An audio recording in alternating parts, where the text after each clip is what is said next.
Monsieur Redater, bonjour. Bonjour, madame. Alors, on passe du temps politique au temps économique. Il y a urgence d'agir pour une reprise ou une relance économique effective. Il faut le faire maintenant, monsieur Ter. Oui, c'est le moment pour relancer l'économie algérienne sur de bonnes bases. L'économie a besoin donc d'une restructuration définitive et générale. C'est-à-dire, le gouvernement algérien ou l'État algérien est appelé donc à opérer ces réformes structurelles de manière définitive. Toucher aux structures, toucher à l'organisation de l'administration publique, toucher aussi au secteur public marchand et aussi opérer des changements par rapport à un certain nombre de dossiers qui étaient considérés jusqu'ici des dossiers un peu réservés tels que la réforme des subventions et aussi tout ce qui est en liaison directe avec le système bancaire et financier algérien. Mais quand vous parlez de restructuration totale et globale, qu'entendez-vous par là, monsieur tout revoir, tout refaire, puisque même le président a avoué que notre économie est totalement débridée aujourd'hui. Oui, l'économie algérienne souffre de pas mal de problèmes. C'est une économie, comme disait le président, c'est une économie non coordonnée, désarticulée, elle souffre de plusieurs carences, il n'y a pas d'échange intersectoriel, mais il y a toujours des solutions à ces problèmes-là. On peut opérer une refonte générale dans les différents secteurs, tels que le secteur des hydrocarbures, le gaz naturel, l'agriculture maintenant, le tourisme, sont des domaines ouverts maintenant à l'investissement privé, y compris l'investissement étranger à 100%, suite bien sûr à la suppression de la règle 50 et 49, et à la limitation de cette règle à trois grands domaines spécifiques qui sont hydrocarbures, mines, l'industrie pharmaceutique et bien entendu les transports. En dehors de ces domaines-là, l'investissement national, local, étranger sont ouverts donc à tout investisseur ici en Algérie. Alors le président de la République vous a donné carte blanche pour une évaluation des politiques publiques et aussi être une véritable force de proposition. Vous allez l'exercer fermement, c'est-à-dire le CNES va reprendre aujourd'hui son aura d'antan. Monsieur c'est votre volonté aujourd'hui? Oui, c'est absolument tout à fait correct. Le CNES fonctionne actuellement avec deux formes. Un think tank, un organisme de réflexion qui développe avec ses divisions un certain nombre d'études, rapports suite à des saisines de M. le Président de la République ou M. le Premier ministre, ou même sur la base de l'autosaisine, des dossiers jusqu'ici considérés confidentiels par rapport à des thématiques précises que le CNES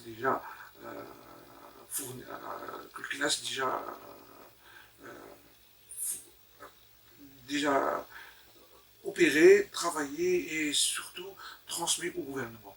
Ça, c'est d'une part. D'autre part, le CNES, comme étant une assemblée plénière, va statuer sur pas mal de thématiques, de sujets, surtout la manière avec laquelle, la façon de faire, c'est le dialogue, la concertation, et surtout, c'est un organisme dans lequel participent tous les patronats,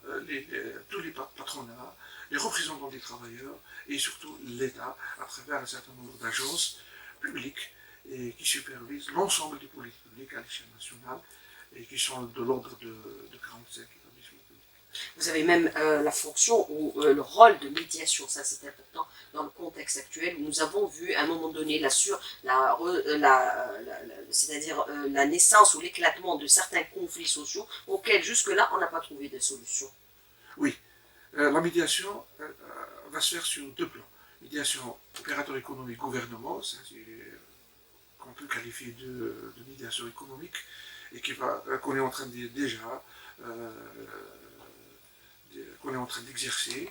Il y a sur une base périodique des requêtes qui sont envoyées au gouvernement, aux différents ministères, pour répondre aux problématiques ou aux problèmes posés par les opérateurs économiques. Une autre intermédiation dans les conflits sociaux va s'opérer entre les partenaires sociaux et en fait les employeurs. Et ça va être opérationnalisé bientôt à l'intérieur, bien sûr, au niveau de l'Assemblée plénière, à travers une commission d'intermédiation. Alors sur le plan économique, vous avez déclaré que tout secteur est ouvert à l'investissement, mais vous avez aussi cette frilosité des opérateurs économiques à investir par rapport au contexte économique actuel. Comment vous qualifiez cette situation, monsieur Tef? Cette C'est situation, dû à la rigidité de l'administration, c'est dû à la bureaucratie, c'est dû à des blocages, c'est dû à quoi? c'est dû au caractère immuable de l'administration algérienne. Comme vous le savez, l'administration est au cœur de la croissance économique. Caractère immuable, c'est tel qui freine Oui, l'investissement oui, en clair, monsieur oui, Tef? oui, ça c'est connu et reconnu ici en Algérie que l'administration À la est couture. restée rigide, elle fonctionne selon un modèle fait d'autorité, de secret et de lourdeur. Nous essaierons donc d'aider le gouvernement à changer un peu ce caractère et à privilégier un modèle fait aussi de souplesse et de transparence et de flexibilité. Ça, c'est le rôle du CNASE pour améliorer un peu la performance de l'administration algérienne, qu'on considère comme étant la pierre angulaire de tout développement économique. Mais qu'est-ce qu'il faudrait faire aujourd'hui? Revoir Voilà. toute cette administration avec son arsenal juridique et bureaucratique, ça va prendre des années et des années. Non, c'est un travail qui va prendre bien entendu du temps. Des changements doivent être opérés au niveau des effectifs de la fonction publique. Et surtout revoir l'organisation d'un certain nombre d'administrations, revoir aussi l'organisation d'un certain nombre d'établissements publics à caractère industriel et commercial, leur positionnement dans tout l'arsenal institutionnel algérien, et aussi penser à innover en matière d'organisation économique, penser à l'administration de mission, penser à comment réactiver les autorités administratives indépendantes qui ont une puissance publique par rapport au conseil consultatif. Donc il faut opérer, ou il faut un changement radical au niveau de toutes pratiquement les instances de l'État. En clair, revoir le système de la fonction publique, la nomenclature ou le schéma actuel qui est totalement archaïque. Oui, tout à fait. La fonction publique algérienne, comme je l'avais, comme le CNASE déjà avait demandé il y a quelques mois, la réactivation du Conseil supérieur de la fonction publique, là pour revoir les qualifications, avoir bien sûr les avis des parties prenantes, les syndicats qui, bien sûr, qui constituent ce conseil, aussi l'administration, les employeurs publics, etc. Donc il y a un travail qui doit se faire à ce niveau-là. Ce point-là est déjà cité dans le plan d'action du gouvernement.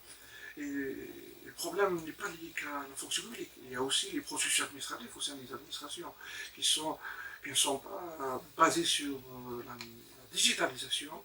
Il faut penser rapidement à digitaliser tous les processus administratifs, réduire les coûts de transaction, réduire aussi les délais par rapport au projet, penser toujours au mode projet par rapport, bien sûr, par rapport à l'action gouvernementale, l'action administrative en général. Bref, tout le monde, au CNASE, au niveau du gouvernement, est en train de penser donc à améliorer ce système de gouvernance.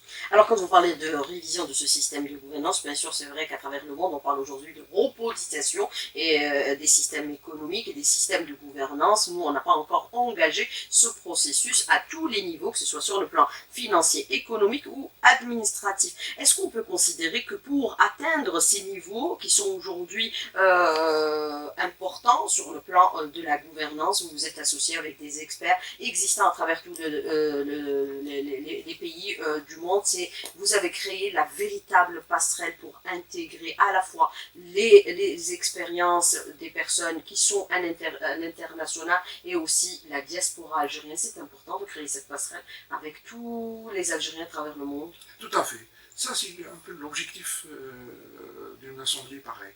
C'est-à-dire l'assemblée profiter de l'expérience des autres. Oui, d'un conseil économique et social. C'est de réunir l'ensemble des partenaires autour des questions d'intérêt national, des questions économiques, sociales et aussi environnementales.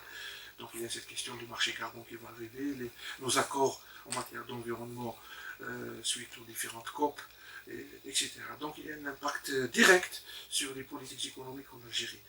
D'où l'importance de la participation des experts algériens basés ici ou à l'étranger. Donc le CNASE va encore une fois renforcer cette expertise et surtout participer aux travaux des différents ministères. Vers la fin, ces ministères-là deviennent les véritables bénéficiaires un peu des résultats de ces travaux-là. C'est le gouvernement en fait. Et toujours le CNAS restera le conseiller du gouvernement.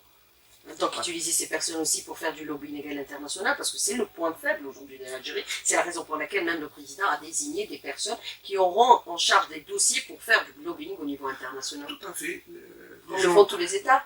Tout à fait. Les gens qui étaient choisis ou qui sont choisis au niveau de cette assemblée plénière peuvent facilement réactiver le réseau international. Faire connaître les potentialités de l'Algérie sur les plans. Des Algériens qui sont basés à l'étranger ou même des réseaux internationaux qui sont un peu influents au niveau des différentes instances internationales, les forums économiques, les instances onusiennes, les think-tanks. Absolument, les think-tanks internationaux qui élaborent des classements dans lesquels on est pratiquement très mal classé, etc. Donc il y a un travail qui doit se faire sur ce plan d'intelligence économique et stratégique, et nous sommes là justement pour renforcer ça avec l'ensemble de plateformes qu'on est en train d'élaborer en matière de traitement d'information. C'est-à-dire traiter de l'information et surtout fournir une aide à la décision rapide du gouvernement pour limiter au maximum l'incertitude macroéconomique, microéconomique et surtout dans les décisions et surtout asseoir une bonne assise pour un futur prometteur pour l'Algérie. Mais quand vous parlez de futurs prometteurs pour l'Algérie, par rapport à ses potentialités, par rapport aux indicateurs, on a vu ces derniers mois, quand même, il y a eu des avancées sur le plan des exportations. Nous allons clôturer l'année avec l'équivalent de 3,1 milliards de dollars d'exportation hors hydrocarbures, un montant jamais atteint, ni égalé par le passé, depuis pratiquement des années, jamais atteint. Voilà, en clair. Est-ce qu'on peut considérer aujourd'hui qu'il va falloir aussi mettre beaucoup plus de moyens pour éradiquer certains fléaux? Est-ce qu'on peut parler d'économie parallèle avec une économie formelle, c'est-à-dire cette dichotomie entre les deux, puisque même le chiffre qui a été avancé hier par le président de la République fait froid au dos, plus de 100 milliards de dollars qui circulent dans l'informel.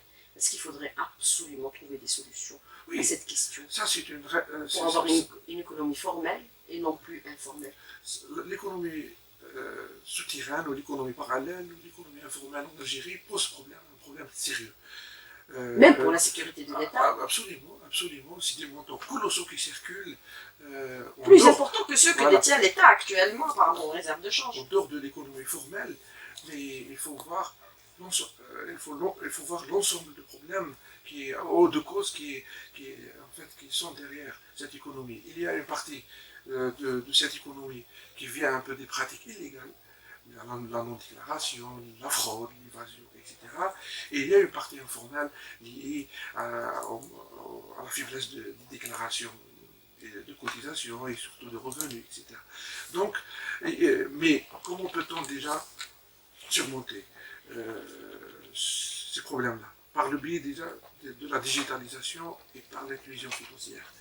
Donc, le CNASE, par le passé, avait proposé des solutions telles que la réactivation des fonds communs de placement, les coopératives d'épargne de crédit au niveau bancaire, et aussi ouvrir au grand public et surtout revoir la loi sur la monnaie crédit pour assouplir un peu les différentes règles qui régissent un peu les produits et la titrisation au niveau du marché. Mais est-ce qu'il faudrait des décisions politiques beaucoup plus courageuses, beaucoup plus offensives pour régler définitivement ce problème? Aller vers l'amnistie fiscale, beaucoup d'États, beaucoup de pays l'ont fait aujourd'hui. Vous avez la Chine, vous avez la Russie, vous avez l'Italie, vous avez l'Espagne, vous avez l'Allemagne à un moment donné, vous avez aussi les États-Unis d'Amérique, monsieur Redater. Est-ce qu'il faudrait aller vers cette question, l'aborder ouvertement, avoir un débat franc sur cette question? Monsieur le Président de la République, le Premier ministre étant ministre des Finances n'a pas écarté cette éventualité. Tout à fait. Et la volonté déjà affichée par les pouvoirs publics en matière de réformes économiques. ces amnisties-là, bien sûr, constituent des options pour solutionner des problèmes liés, bien sûr, surtout à la période post-Covid, et notamment par rapport aux impacts de la Covid sur les entreprises et les ménages. Il y a des solutions de ce genre, mais il faut aussi penser à promouvoir cette inclusion financière et surtout libérer un peu les différents marchés, participer à l'encadrement des différents marchés, de l'immobilier, du travail, etc. Donc, il reste un certain nombre de packages, de réformes à opérer à plusieurs niveaux. Il y a aussi cette question de dialogue public-privé qu'il faut aussi déjà évoquer au niveau de l'Assemblée plénière du CNASU. Nous sommes en train de promouvoir cette idée-là, dialogue public-privé, notamment par rapport au financement des grands projets, à la participation du privé à travers ces capitaux, à la mobilisation de ces capitaux-là pour le financement des projets utiles, des investissements utiles pour la nation, tels que les grands services publics, par exemple, routes, santé, éducation, etc. Et pourquoi pas ce privé-là pourquoi pas ce privé-là ne participe pas donc surtout à la création de banques privées, de coopératives d'épargne de crédit et s'impliquer davantage donc, dans la création des compagnies maritimes, aériennes, privées. Alors, monsieur rédacteur, moi je voudrais revenir avec vous sur plusieurs aspects pour cette deuxième partie de l'invité de la rédaction. Je veux revenir essentiellement sur la question de l'amnistie fiscale. Vous avez parlé de cet aspect-là, bien sûr, qui a été déjà pratiqué dans beaucoup de pays, beaucoup d'États. Le Premier ministre, étant ministre des Finances à l'époque, n'avait pas écarté cette éventualité. Vous avez aussi abordé la question par rapport à cet argent important qui circule dans le secteur de l'informel, qui avoisine 100 milliards de dollars. Vous avez parlé de l'inclusion financière, d'autres moyens qui pourraient aujourd'hui résorber cet argent de l'informel. Mais l'inclusion financière en 2015 avait été initiée, mais n'avait pas donné des résultats probants. À l'époque où M. Le Feu Ben Khalfa était ministre des Finances. Tout à fait, parce que tout simplement, le modèle repose non seulement sur des règles juridiques de ce genre, mais nécessite aussi un climat de confiance. La confiance est d'une importance capitale pour ce type d'opération, c'est-à-dire il faut mettre ces gens-là à l'aise en matière de déclaration et aussi en matière de protection juridique. Il faut qu'ils sentent un certain niveau de confiance pour qu'ils participent donc à ce type de dispositif. Auquel cas aujourd'hui l'Algérie est appelée donc à étudier toutes ces possibilités-là pour capter l'argent du secteur informel. Nous, au CNASU, on n'écarte pas cette hypothèse, par exemple, de légaliser un peu les actifs détenus par les différents opérateurs dans le marché informel.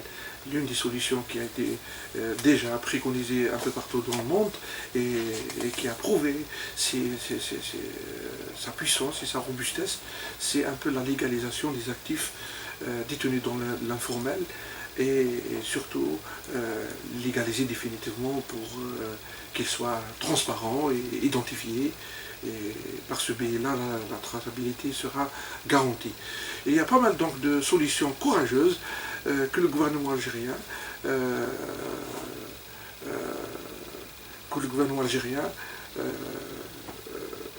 doit privilégier pour bien sûr solutionner cette question du marché informel.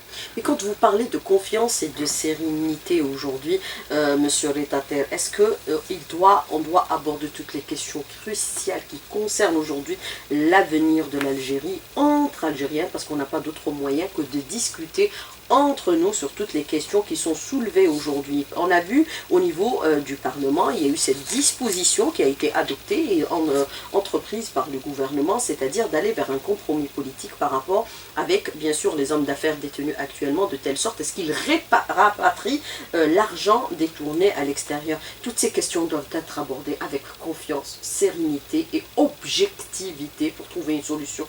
Tout à fait.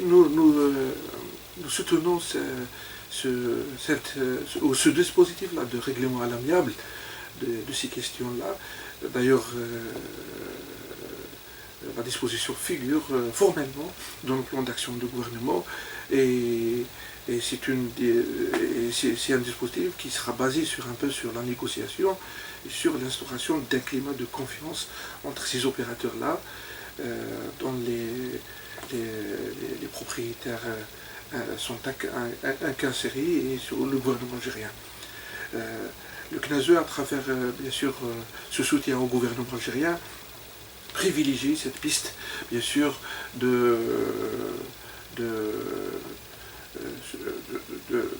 cette piste pour rétablir le climat de confiance, avant tout et surtout, utiliser cet argent-là pour le financement de l'économie algérienne. Parce que c'est une des meilleures solutions pour rapatrier cet argent. Sinon, le rapatriement, c'est des procédures extrêmement difficiles et lourdes. Alors, vous allez intervenir sur toutes ces questions cruciales avec, bien sûr, des recommandations au gouvernement. Vous serez une véritable force de proposition. Monsieur Retate, vous allez aussi établir les rapports de conjoncture qui sont éminemment importants, qui permettent un peu de donner ou d'aiguiller le gouvernement sur les actions à engager. Tout à fait. Puisque le CNES, avant qu'il ne devienne CNSE, était connu et redouté par rapport à son rapport de conjoncture.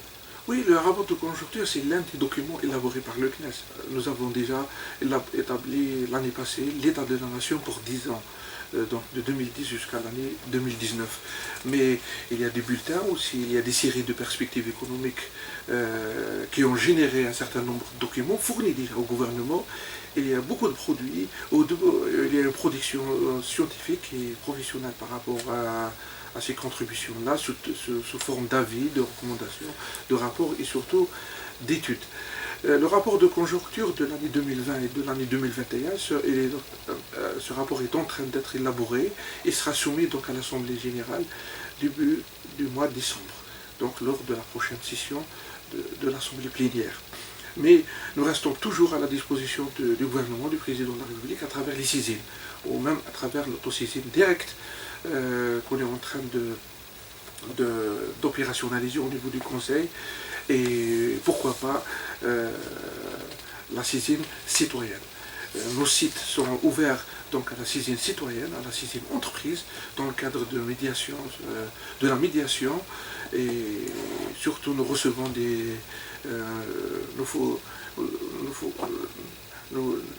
le CNASE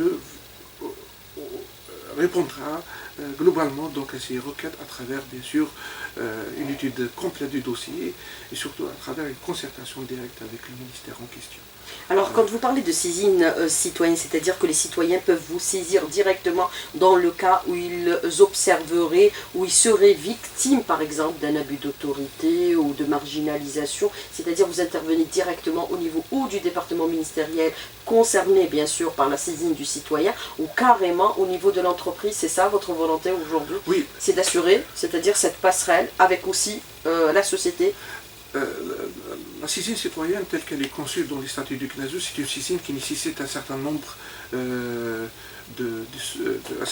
nombre de citoyens exigés pour une saisine citoyenne. C'est-à-dire, à l'étranger, il y a entre 250 000 jusqu'à 500 000 donc citoyens qui peuvent saisir globalement le Conseil économique et social en général.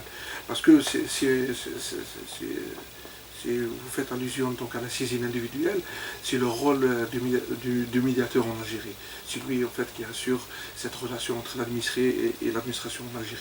Nous, ce sont les grandes questions évoquées par les citoyens de manière structurée ou non structurée à travers les cercles de réflexion ou à travers les associations, la société civile, ou même à travers des pétitions populaires de l'ordre de 200 000 ou même de 100 000 signatures.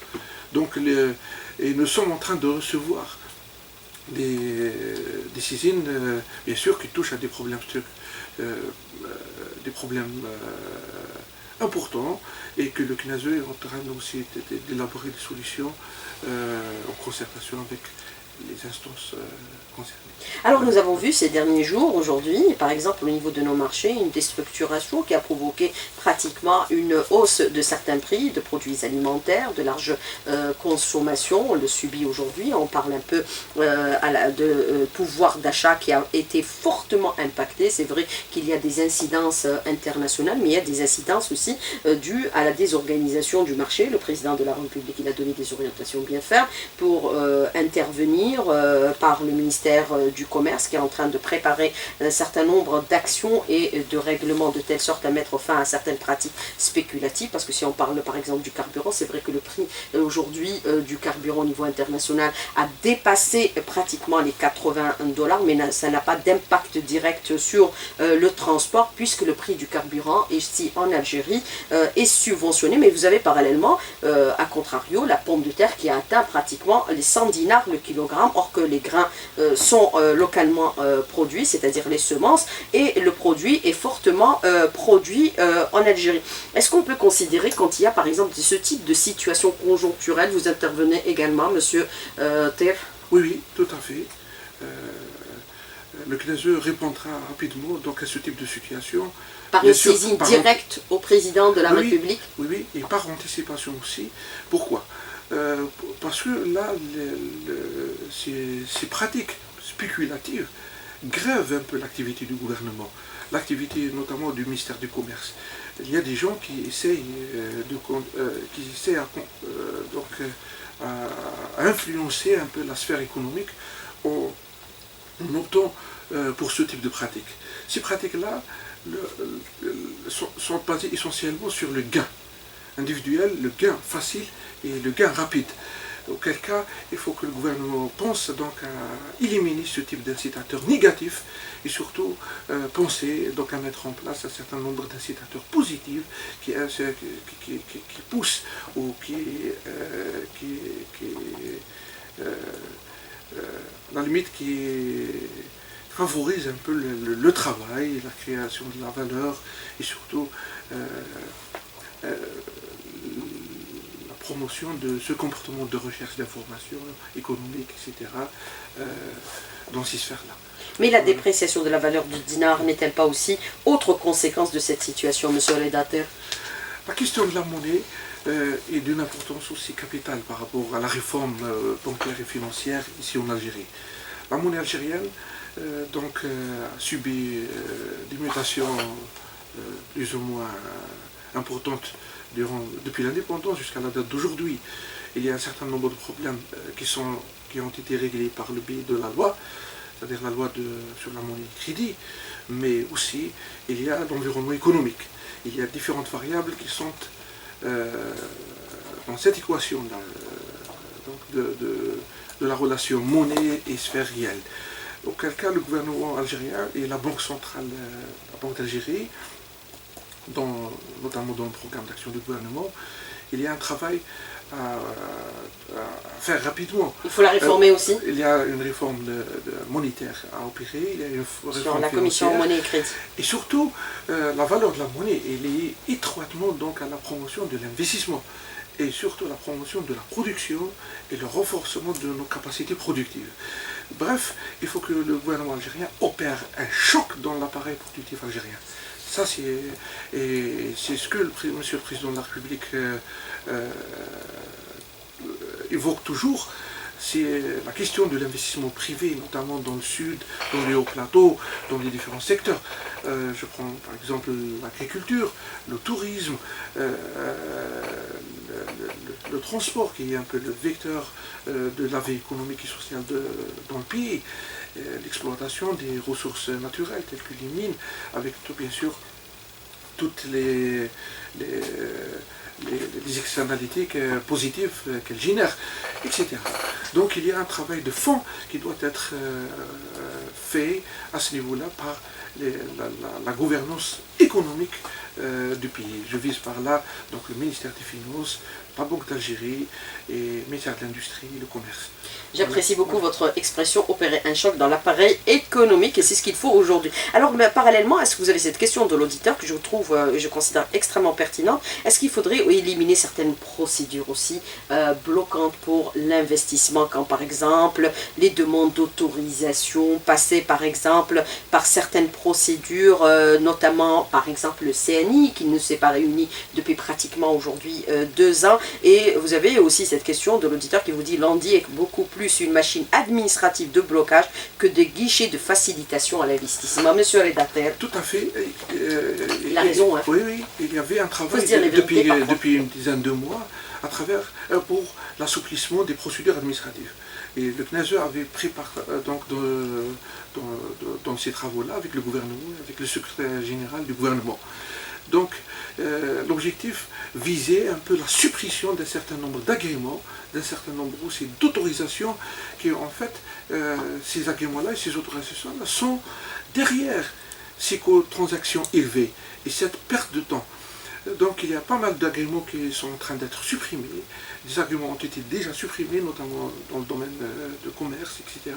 Mais le gouvernement est en train de suivre donc cette question de près.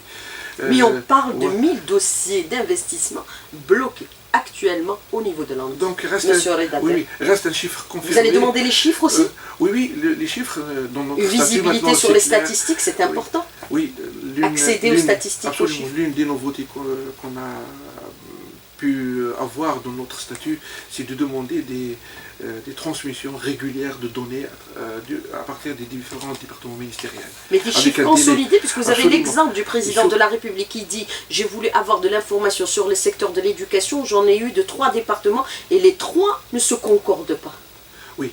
Ça, c'est une question liée au dispositif national d'information statistique qui est en train d'être réformé. Tout est en réforme. Il y a le Conseil national des statistiques qui va voir le jour rapidement. Le Conseil national des statistiques. Aussi, nous avons notre plateforme numérique et qui est en train, dans laquelle tout un ensemble d'informations, de données colossales. Ils seront publiés. Ils seront publiés, voilà. Le CNASE, un des objectifs est d'inciter et surtout d'aider les différentes instances impliquées dans l'opération, dans l'acte d'investir, à publier l'ensemble des données autour des différentes dimensions donc du climat des affaires, partant de la première dimension qui est la création de l'entreprise jusqu'à la clôture d'un projet. Voilà. Alors le CNES est une force de proposition, autre question de l'auditeur. Oui. À quand alors le développement du secteur de l'élevage et sa branche de l'agro-industrie avec de grands abattoirs, unités de production de lait également, monsieur Redater, puisque maintenant on a des potentialités mais on les a sous-exploitées depuis plusieurs années. L'Algérie, c'est un pays des potentialités et des opportunités. Voilà, le gouvernement, les différents ministères sont en train, bien sûr, de promouvoir ces opportunités-là, chacun dans son secteur. L'agriculture, maintenant, elle sort donc de l'application de la règle 51-49. Il y a eu maintenant l'autorisation même pour importer les équipements dédiés, bien sûr, à l'agriculture. Là, le gouvernement vise par le renforcement de cette procédure, la mécanisation de l'agriculture. Il y a une agence, comme ça a été cité par M. le Président de la République, une agence pour le foncier agricole. Donc, tous les ingrédients, finalement, sont là pour inciter les investisseurs à faire plus dans ce secteur. Et dans les différents, bien sûr, segments de ce secteur, l'élevage, la production céréalière, et fruits et légumes, etc. Alors on connaît aujourd'hui, monsieur Redater, votre façon de faire, votre franc-parler depuis des années. Vous êtes arrivé même à choquer à un moment donné quand vous avez dit, même les entreprises publiques qui sont déficitaires aujourd'hui, l'État ne pourra pas continuer à les maintenir, c'est-à-dire sous perfusion. Est-ce que vous maintenez le même point de vue aujourd'hui, puisqu'on parle de l'apport du privé qui doit être conséquent pour le développement de l'économie aujourd'hui? Tout à fait, et même ce propos-là a été confirmé récemment, formellement dans le programme d'action du gouvernement. On ne peut pas continuer donc éternellement à financer le déficit du secteur public marchand de manière interminable. Qu'est-ce qu'il faudrait? Le CNASE a proposé la création d'une agence nationale des participations de l'État. Cette agence-là va, bien sûr, va finir avec les goulots d'étranglement connus dans la gestion du secteur public marchand d'une part, et surtout va alléger ce circuit de gestion des capitaux marchands de l'État. Je vise par là le CPE, qui doit disparaître naturellement, et cette agence donc aura comme objectif d'assurer des dividendes à l'État qui est l'actionnaire unique de toutes les entreprises publiques économiques dans le pays. Mais évaluer d'abord les actifs existants actuellement. Donc elle fera, quand on parle par exemple de certaines grandes entreprises qui sont déficitaires en raison justement de la situation du Covid par exemple, si je prends Air Algérie qui était complètement paralysée, les avions étaient au sol pendant, est-ce qu'il va falloir aussi qu'elles subissent la même restructuration ou c'est une autre approche parce que c'est le pavillon national, c'est la souveraineté nationale aussi. Ces entreprises, la publique économique, souffrent d'un certain nombre de carences, mais qui sont dues à une confusion. Est-ce qu'elles cherchent la rentabilité commerciale ou à assurer des missions d'intérêt général? Ou les deux objectifs en même temps. Donc l'existence d'une telle agence, l'AMPE par exemple, proposée, et qui sera sous la coupe ou sous la supervision par exemple de M. le Président de la République ou à la limite de M. le Premier ministre.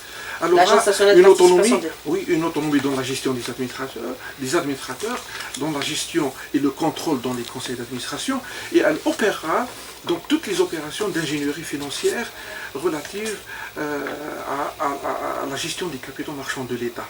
Auquel cas, il faut bien sûr sortir d'une confusion aussi d'actionnariat qui est liée par exemple à la gestion de ces capitaux marchands de l'État au niveau de l'industrie ou au niveau du ministère des Finances. Alors très rapidement sur cette question, parce qu'on n'a plus beaucoup de temps, mais pour les entreprises publiques, privées par exemple, qui sont en difficulté, est-ce que l'État a les moyens de les nationaliser ou alors il va falloir trouver des repreneurs réels ou les abandonner totalement? Et les abandonner, on perd des emplois aussi. Non, ça sera pas... Puisque l'État social demeurera, c'est la déclaration du président de la République. En finance moderne, il n'y a pas un idéal-type. C'est un modèle contingent. Il faut aller au cas par cas. Il y a des solutions par le biais du marché financier, il y a des solutions par le biais de reprise d'entreprise par les individus. Mais la nationalisation, ça peut pas se faire. Dans tous les cas, une entreprise qui sera reprise, il faut qu'elle soit performante. Et c'est ça que recherche aujourd'hui l'économie. Monsieur Redater, merci d'avoir répondu à nos questions, d'avoir été en direct avec nous ce matin dans le studio. Merci beaucoup, bonne journée et à bientôt. Et bien sûr, pour votre santé et votre sécurité, portez vos masques. Merci beaucoup. Merci, madame.